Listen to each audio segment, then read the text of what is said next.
Welcome in. I'm Eytan Shander along with Greg Ehrenberg on the Odd Shopper channel. We have some crazy, random, wild prop bets for you to take a look at here. So you know it's good if Greg is scraping the bottom of the barrel for something wild or outlandish. Before we get that, hit that thumbs up button, please. Make sure you like this video and are subscribed to the Odd Shopper channel. We have tons of content leading up to the Super Bowl and then beyond once the game's over, NBA, college, and all. Greg, my friend, why don't you start things off and hit us with your first wild, crazy, ridiculous prop that's out there? Should I go with the goofy one or the one that's kind of more football related? How should I go first? Football. I like that idea. Let's build up. Let's get our veggies out of the way, and then we can eat dessert before we get out of here. All right. So I know this is supposed to be a crazy prop show, but maybe this isn't all that crazy. I like Aaron Donald for MVP at 16-1. Trying to find stuff that's actually actionable amongst these longer odds props for the Super Bowl. And I know a lot of people are going to be gravitating towards the quarterbacks. Maybe Cooper Kupp is a wideout. Cooper Kupp, who actually got MVP votes in the actual MVP voting that happened last night. But the Bengals have a really leaky offensive line. And we've already seen Joe Burrow sacked, was it 9 times against the Tennessee Titans in their first playoff game. So this is a team that I think some of their weaknesses have kind of been masked because of the matchups they've faced. They haven't faced a team with a great pass rush. I think this could be a real problem spot for the Cincinnati Bengals going up against that Rams defensive line with Von Miller and Aaron Donald there. So Donald being able to be bet on for 16-1 to win MVP, I think that's probably one of the more likely outcomes in terms of players to win MVP. So I think there's value on that as a longer odds bet. Yeah, it's amazing that it's still at 16-1 because you're right. All of the metrics of this game would favor, if there were going to be a defensive player, Aaron Donald right there at the top, and enough really to carry him. This bet that I have is actually lighter than that at plus 12. I can't believe that a Scorigami is plus 1,200, yet Aaron Donald to win the MVP is 16-1. Yet here we are. It's only happened 3 times in the history of the NFL Super Bowl where we've seen a unique score.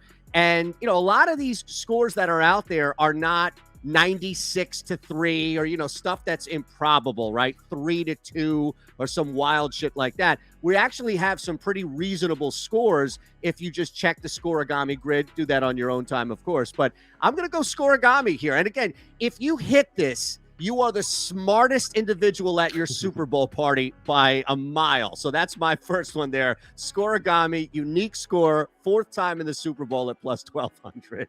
Yeah, and then, I mean, the other thing, too, is you get to explain what a Scorigami is. You tell people, oh, I just did a Scorigami. They're like, oh, look at this guy. Yeah, you should walk around with a pipe, right? Some spectacles. You can really play the whole smart move up. All right, what's your second one, man? Now we're going to get a little crazy here. Yeah, so this one I was looking at, I was just double checking to make sure I had the right number here, but jersey number for the first touchdown score under 23.5, which I think we're just getting a really wide net of some of the players who are most likely to score a touchdown in this game. We've got Cooper Kupp and Odell Beckham Jr. They both have a jersey number under 23.5. Cam Akers under 23.5. Matthew Stafford under 23.5. So if the Rams score first, I mean, we've really cornered most of the players who are most likely to score a touchdown from.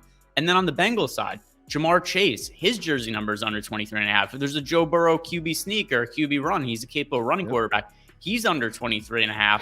I just think the jersey number was set probably a little bit too high based on some of the guys that we're getting in this group.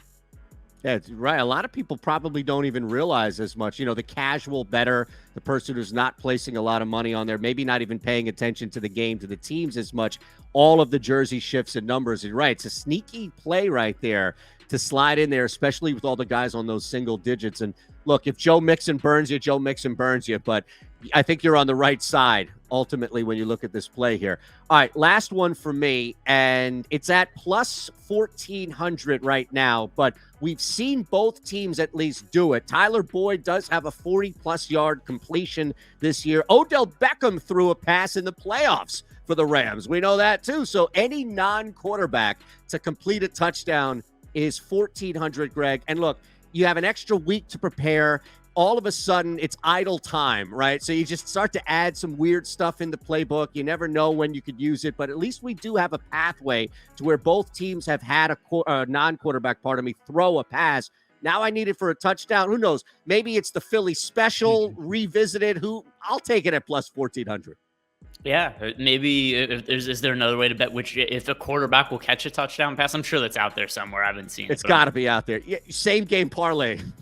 Yeah, same game parlay, the color of the Gatorade bath, the coin toss, right, the national anthem, all that good stuff.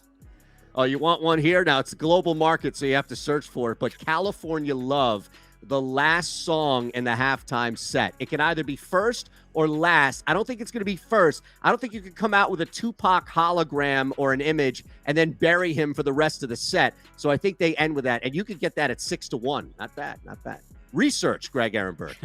Yeah, I've put no thought into what songs are going to be played during halftime.